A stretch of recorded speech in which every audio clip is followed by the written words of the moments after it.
It's been nearly 3 months since the city of Columbus first learned it was hacked and its data posted on the dark web. And tonight, the city still is not back to normal. Good evening, and thank you for joining us tonight at 11. I'm Yolanda Harris. Well, the city IT director gave an update tonight on the progress being made to restore all systems, and council approved millions of dollars to help with that effort. 10 TV's Carly Dion is live outside City Hall with more on tonight's council meeting. Carly? Yeah, Yolanda, as council and other city leaders await a final report from the Data Breach Council and cybersecurity experts on that cyber attack, they continue to fund recovery efforts to get the city's systems back up and running. As I've said before, all of us are in this together, even the folks on this dais.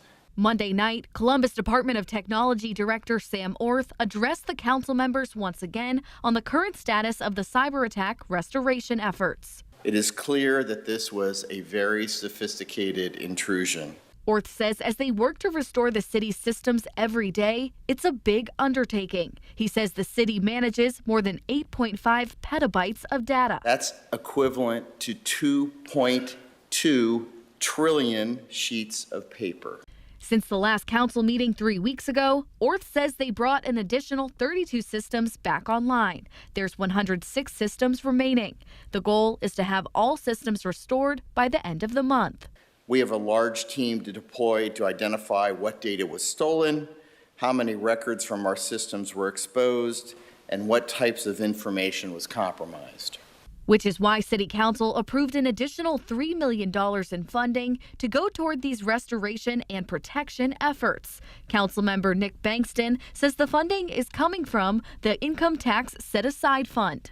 We set aside 25% of every dollar that we collect from income tax to pay for in particular, our debt services. So that's how we pay for our bonds. But it's also additional monies that we set aside for emergencies like this. In total, the city is allocating about $7 million to address the attack. About $2.5 million will go to the investigation, including cyber threat monitoring.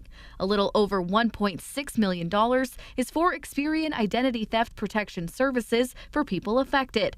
More than $2 million for legal counsel, and the last $1 million is for long-term cyber threat monitoring. And it's an investment that we would have to make regardless, right? And so it is unfortunate that it had to come by way of a cybersecurity attack, but these types of investments are things that we're going to have to continue to make as we continue to evolve in this ever-changing landscape of cybersecurity.